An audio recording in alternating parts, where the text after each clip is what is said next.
আসসালামু আলাইকুম ভাই ও বোনেরা, কেমন আছেন সবাই? আজকের এই ভিডিওটি আপনাদের জন্য খুবই বিশেষ, কারণ আজ আপনাদের সঙ্গে নিয়ে আসছি এমন একটি ঘটনা যা শুধু মানুষের মনের ভয় নয়, তার চেয়েও গভীরতর কিছু। একটি ঘটনা যা অনেকে বলে থাকেন এখনও কালীঘাট এক্সপ্রেস চলে যায়, কিন্তু সবাই পৌঁছায় না। আমাদের দেশের কথা ভাবলে ট্রেন হলো আমাদের অতীতের সঙ্গী, উপস্থিতির প্রতীক আর ভবিষ্যতের পথদর্শক। কিন্তু কখনো কি ভেবেছেন এমন কোনো ট্রেন আছে যে ট্রেনে চড়লে মানুষ ফিরে আসে না, অথবা ফিরে এলেও আগের মতো হয় না? আজ আপনাদের সামনে নিয়ে আসছি এমনই একটি গল্প, যে গল্পের প্রতিটি শব্দে ঢুকে আছে ভয়, ভাবনা আর কিছু অদ্ভুত সত্য। কালীঘাট এক্সপ্রেসের গল্প। এক ভয়ঙ্কর যাত্রা, এক অদৃশ্য পৃথিবীর দরজা। তো চলুন, চোখ বন্ধ করে নিন, শরীরটা একটু শিউরে দিন, কারণ এবার আপনাদের জন্য শুরু হচ্ছে কালীঘাট এক্সপ্রেস। অনেক দিন আগের কথা। কলকাতা থেকে কালীঘাট স্টেশনে নামলেন তরুণ রাজ ভট্টাচার্য। সামনে মেঘে ঢাকা আকাশ আর পিছনে দিনের শেষ আলো। রাজ ছিলেন একজন সাংবাদিক। কিছু অদ্ভুত ঘটনার সন্ধানে তিনি কালীঘাটে এসেছেন, কারণ সম্প্রতি এখানে কয়েকজন মানুষ হারিয়ে গেছেন। কেউ তাদের খুঁজে পায়নি, কেউ তাদের আর দেখেনি।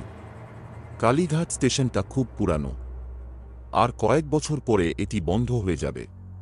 কিন্তু তবু সন্ধ্যার পর এখানে কিছু ট্রেন থামে, কিছু যাত্রী নামে, কিছু চড়ে। কিন্তু সবাই কি আবার ফিরে আসে? রাজ একজন স্থানীয় ভদ্রলোকের সঙ্গে কথা বলছিলেন। তিনি বললেন, ভাই, আপনি এখানে কেন? আমি জানি আপনি কিছু গল্প শুনতে চাচ্ছেন, কিন্তু কালীঘাটের গল্প সব সময় সত্যি নয়। কখনো কখনো সত্যি আরও ভয়ঙ্কর। রাজ হাসলেন। তাহলে শুনুন, আমাকে কিছু বলুন। ভদ্রলোক কিছুক্ষণ চুপ করে রইলেন, তারপর ধীরে ধীরে বললেন, আমি জানি একটা গল্প, তবে শুনতে চাইলে কাল রাতে আবার আসুন। কালীঘাট এক্সপ্রেস আসবে। সেই ট্রেনে চড়লে নাকি সবকিছু বুঝতে পারবেন? রাজ হাসলেন, কিন্তু ভদ্রলোকের চোখে ভয় দেখে তার হাসি ম্লান হয়ে গেল।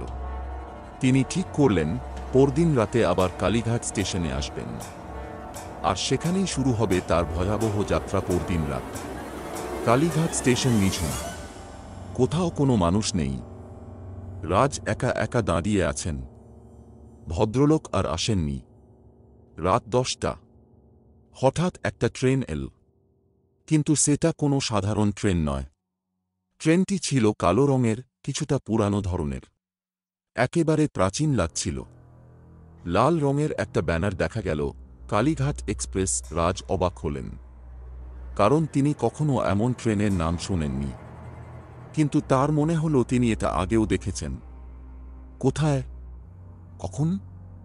মনে করতে পারলেন না। ট্রেনের দরজা খুলে গেল। কেউ কন্ডাক্টর নেই, কোনো আওয়াজ নেই, কেবল একটা নিস্তব্ধতা। রাজ ভাবলেন, এটা কি কোনো পুরানো ট্রেন যা এখন চলে না? তাহলে কি করে এখানে এল? তবুও তিনি ঢুকে গেলেন। ভেতরে প্রায় কয়েকজন মানুষ বসে আছে, কিন্তু তাদের মুখ দেখা যাচ্ছিল না। সবাই মাথা নিচু করে বসে আছে। রাজ একটা খালি সিটে বসলেন। ট্রেন চলতে শুরু করল, কিন্তু একটা অদ্ভুত ব্যাপার লক্ষ্য করলেন। ট্রেন যেদিকে যাচ্ছে সেদিকে কোনো স্টেশন নেই, কেবল অন্ধকার আর কিছু পুরানো গাছ। হঠাৎ এক মহিলা তার পাশে বসলেন। তার মুখে হাসি, কিন্তু চোখ দুটো শূন্য। সে ধীরে ধীরে বলল, আপনি কি জানেন কালীঘাট এক্সপ্রেস কোথায় যায়? রাজ কিছু বলতে পারলেন না। মহিলা আবার বলল, এটা কোনো সাধারণ ট্রেন নয়, এটা নিয়ে যায় অন্য দুনিয়াতে। যারা এতে চড়ে তারা আর ফিরে আসে না। রাজ চমকে উঠলেন, কিন্তু তখনই ট্রেনের ভেতরে আলো নিভে গেল, আর সবাই একসঙ্গে বলতে শুরু করল, কালীঘাট এক্সপ্রেস চলে যায়, কিন্তু সবাই পৌঁছায় না। রাজ তখন বুঝতে পারলেন তিনি ভুল ট্রেনে চড়েছেন। ট্রেন চলতে লাগল, কিন্তু রাজ আর কিছু দেখতে পাচ্ছিলেন না, কেবল কালো অন্ধকার। তার মনে হলো যেন সময়টাই থেমে গেছে। হঠাৎ ট্রেন থামল।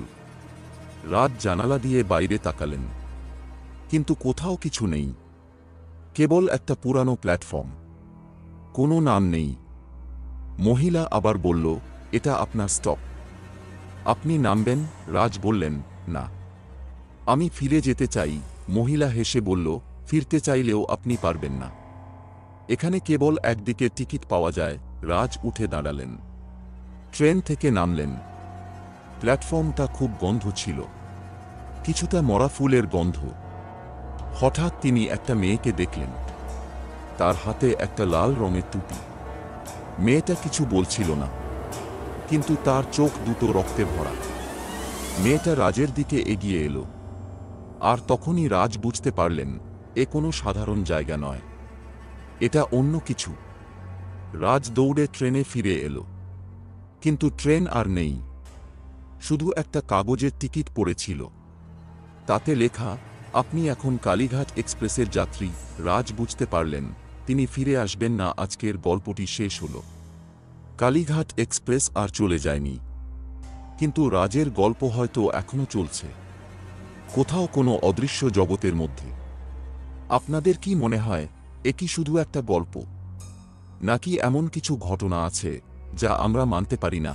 কারণ কিছু ভয় শুধু মানুষের মনে থাকে না, সেটা আমাদের ইতিহাসেও লেখা থাকে। আপনাদের কাছে কি কখনো এমন কোনো ঘটনা ঘটেছে যা বুঝতে পারেননি? আমি নিশ্চিত আপনাদের মধ্যে অনেকেই কালীঘাট স্টেশনে গিয়েছেন, কিন্তু কেউ কি কখনো কালীঘাট এক্সপ্রেস দেখেছেন? যাই হোক, আজকের গল্পটি এখানেই শেষ। যদি আপনাদের ভালো লেগে থাকে তাহলে লাইক, শেয়ার আর সাবস্ক্রাইব করুন আমার চ্যানেলটি। আর যদি আপনাদের কোনো গল্প শোনার ইচ্ছা থাকে কমেন্ট করুন, পরের ভিডিওতে হয়তো আপনাদের গল্পটাই শোনাবো।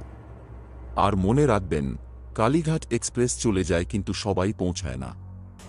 ধন্যবাদ, আবার দেখা হবে আপনাদের সঙ্গেই।